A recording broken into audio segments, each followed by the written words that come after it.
तो दोस्तों आज हम फिर से आपके लिए लेकर आए हैं देश दुनिया की तमाम ताजा बड़ी खबरें। सबसे पहली बड़ी खबर में आपको बताएंगे दोस्तों कि पश्चिम बंगाल में चुनाव जीतने के बाद मोदी अमित शाह को लगा बड़ा झटका। ममता बनर्जी ने सीएम पद से इस्तीफा देने से किया इनकार। बोले जब तक वोटों की दोबारा गिनती शुरू नहीं होगी तब तक नहीं दूंगी इस्तीफा। भाजपा से हार मानने से ममता बनर्जी ने किया इनकार। ईरान अमेरिका जंग के बीच ईरान ने यूएई पर दागी मिसाइलें तो भारत हुआ नाराज। भारत ने जंग में यूएई का साथ देने का किया ऐलान। ईरान अमेरिका जंग के बीच मुस्लिम देश अफगानिस्तान से आई बड़ी खुशखबरी। अफगानिस्तान में मिल गया कच्चे तेल का भंडार। तालिबानियों ने निकालने की प्रक्रिया कर दी शुरू। ईरान अमेरिका जंग के बीच ईरान के आसमान में उड़ रहे अमेरिका के KC-135 विमान हुआ लापता। ईरान के लोगों ने मार गिराया। डोनाल्ड ट्रंप के लिए बड़ा झटका। तो दोस्तों सभी खबरों को आपको एक एक कर बताने वाले हैं। वीडियो को लाइक कर चैनल को सब्सक्राइब कर दें। इसी बीच पर तो दोस्तों अगली खबर की ओर तो पश्चिम बंगाल में हार के बाद ममता बनर्जी ने सीएम पद से इस्तीफा देने से किया इनकार। बड़ी मोदी अमित शाह की टेंशन। ये दोस्तों आपको बता दें कि पश्चिम बंगाल विधानसभा चुनाव में हार के बाद ममता बनर्जी ने अब मोदी अमित शाह को परेशान करने के लिए एक बड़ा ऐलान कर दिया है। ममता बनर्जी ने ऐलान किया है कि वो मुख्यमंत्री पद से इस्तीफा नहीं देंगी। ममता बनर्जी ने हार मानने से साफ इनकार कर दिया है और आरोप लगाया है कि ईवीएम और चुनाव आयोग के जरिए भाजपा ने हमारे लोगों को जबरदस्ती हराकर सरकार बनाई है। ममता बनर्जी ने साफ कहा है कि उन लोगों के सामने मैं आत्मसमर्पण नहीं करूंगी जिन्होंने जनादेश को लूटा है। ममता बनर्जी ने आरोप लगाया है कि कई सीटों पर उनके उम्मीदवारों को जबरन ईवीएम के साथ खिलवाड़ करके हराया गया है।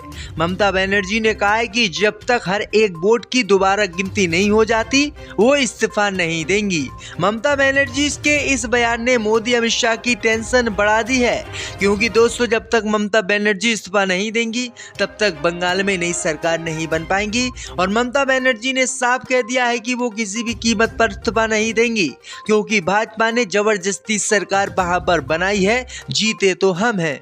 इसी बीच पर तो दोस्तों अगली खबर की ओर तो ईरान ने किया यूएई पर हमला तो भारत ने यूएई का साथ देने का किया ऐलान। ईरान पर जताई नाराजगी। जो दोस्तों आपको बता दें कि ईरान अमेरिका के बीच जो जंग चल रही है उस जंग का असर अब भारत पर भी दिखाई देने लगा है। दरअसल आपको बता दें कि ईरान ने बीते 2 दिन पहले ही यूएई पर हमला कर दिया था, जिसमें 3 भारतीय घायल हो गए थे। इनके घायल होने की खबर मोदी सरकार को पता चली तो दोस्तों मोदी सरकार अब ईरान के विरोध में उतर आई है। दरअसल आपको बता दें कि मोदी सरकार ने ईरान के इस हमले को गलत बताया है और भारत के जो लोग घायल हुए हैं उनके साथ खड़ा होने का ऐलान कर दिया है। प्रधानमंत्री मोदी ने खुद ट्वीट किया है और कहा है कि हम यूएई के साथ खड़े हुए हैं। अगर ईरान और हमले यूएई पर करता है तो हम यूएई का साथ देंगे। तो किस तरीके से ईरान को बर्बाद करने के लिए अब भारत भी यूएई के साथ खड़ा हुआ है। पहले तो ये इजराइल के साथ खड़ा ही हुआ था। तो ये बड़ी अपडेट आ रही दोस्तों कि मोदी सरकार ने इस जंग में ईरान के खिलाफ यूएई का साथ देने का ऐलान कर दिया है। इससे भी बढ़ते दोस्तों अगली खबर की ओर तो ईरान अमेरिका जंग के बीच खुशखबरी। अफगानिस्तान में मिला तेल। जो दोस्तों आपको बता दें कि ईरान अमेरिका के बीच जो जंग चल रही है इसी जंग के बीच एक बड़ी खुशखबरी एक बड़े मुस्लिम देश से मिली है। दरअसल आपको बता दें दोस्तों कि भारत के करीबी और पाकिस्तान के करीबी अफगानिस्तान में तेल मिल गया है।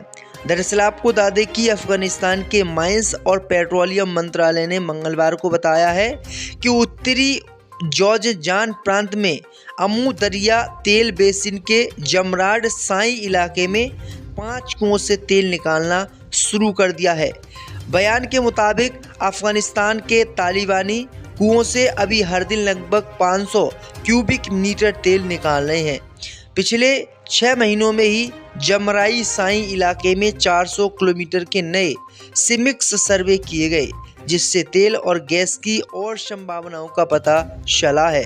अगर अफगानिस्तान में अपने स्रोत से तेल निकालने और फिर उसका निर्यात करने में कामयाब होता है तो अफगानिस्तान बहुत अमीर हो जाएगा और यहाँ पर इस्लामिक सरकार है और फिर दुनिया भर के देशों की तरह अफगानिस्तान भी चमक जाएगा। इससे भेद बढ़ते दोस्तों अगली खबर की ओर तो पश्चिम बंगाल में ओवैसी ने भी मानी हार।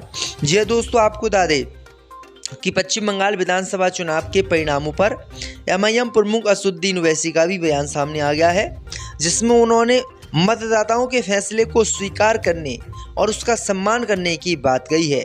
असदुद्दीन ओवैसी का इशारा सीधा ममता बनर्जी पर है, जिन्होंने जनता के जो फैसले हैं, जनता का जो वोट है जो भाजपा के लिए गया है, उसको मानने से इनकार कर दिया है। और इसीलिए असदुद्दीन ओवैसी ने साफ कहा है कि ममता बनर्जी को हार माननी चाहिए और भाजपा का मुख्यमंत्री वहां पर बनना चाहिए।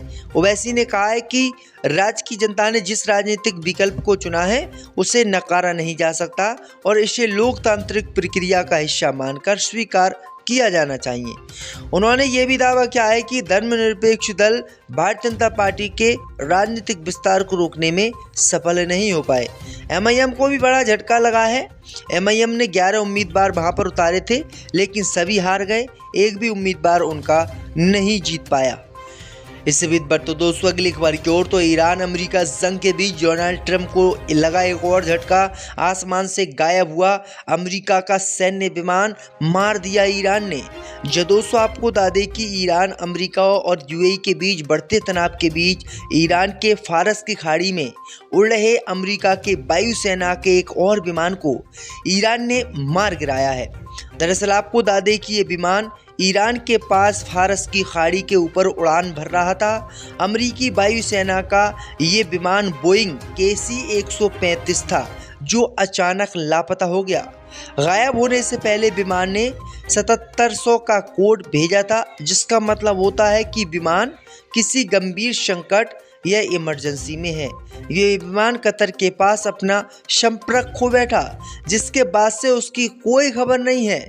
वहीं आपको बता दें कि इससे पहले KC-135 विमानों को ईरान ने मार गिराया था। उम्मीद जताई जा रही है दोस्तों कि ईरान ने इस विमान को भी मार गिराया है। तो ये बड़ी अपडेट आई दोस्तों कि अमेरिका को बड़ा झटका ईरान ने दे दिया है। 6 महीनों में ही जमराई साई इलाके में 400 किलोमीटर के नए सिमिक्स सर्वे किए गए, जिससे तेल और गैस की और संभावनाओं का पता चला है।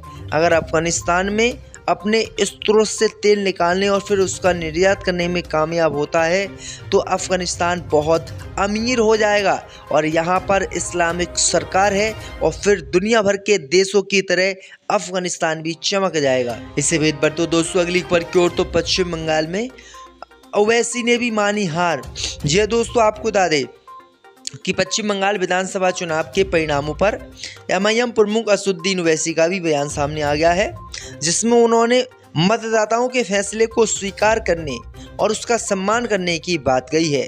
असदुद्दीन ओवैसी का इशारा सीधा ममता बनर्जी पर है, जिन्होंने जनता के जो फैसले हैं, जनता का जो वोट है जो भाजपा के लिए गया है, उसको मानने से इनकार कर दिया है। और इसीलिए असदुद्दीन ओवैसी ने साफ कहा है कि ममता बनर्जी को हार माननी चाहिए और भाजपा का मुख्यमंत्री वहां पर बनना चाहिए। ओवैसी ने कहा है कि राज्य की जनता ने जिस राजनीतिक विकल्प को चुना है उसे नकारा नहीं जा सकता और इसे लोकतांत्रिक प्रक्रिया का हिस्सा मानकर स्वीकार किया जाना चाहिए। उन्होंने ये भी दावा किया है कि धर्मनिरपेक्ष दल भारतीय जनता पार्टी के राजनीतिक विस्तार को रोकने में सफल नहीं हो पाए। एमआईएम को भी बड़ा झटका लगा है। एमआईएम ने 11 उम्मीदवार वहां पर उतारे थे, लेकिन सभी हार गए, एक भी उम्मीदवार उनका नहीं जीत पाया। इससे भी बढ़ते दोस्तों अगली खबर की ओर, तो ईरान अमेरिका जंग के बीच डोनाल्ड ट्रंप को लगा एक और झटका। आसमान से गायब हुआ अमेरिका का सैन्य विमान, मार दिया ईरान ने। जो दोस्तों आपको बता दें कि ईरान अमेरिका और यूएई के बीच बढ़ते तनाव के बीच ईरान के फारस की खाड़ी में उड़ रहे अमेरिका के वायुसेना के एक और विमान को ईरान ने मार गिराया है। दरअसल आपको बता दें कि ये विमान ईरान के पास फारस की खाड़ी के ऊपर उड़ान भर रहा था। अमेरिकी वायुसेना का ये विमान बोइंग KC-135 था, जो अचानक लापता हो गया। गायब होने से पहले विमान ने 7700 का कोड भेजा था, जिसका मतलब होता है कि विमान किसी गंभीर संकट या इमरजेंसी में है। ये विमान कतर के पास अपना संपर्क खो बैठा, जिसके बाद से उसकी कोई खबर नहीं है। वहीं आपको बता दें कि इससे पहले KC-135 विमानों को ईरान ने मार गिराया था। उम्मीद जताई जा रही है दोस्तों कि ईरान ने इस विमान को भी मार गिराया है। तो ये बड़ी अपडेट आई दोस्तों कि अमेरिका को बड़ा झटका ईरान ने दे दिया है।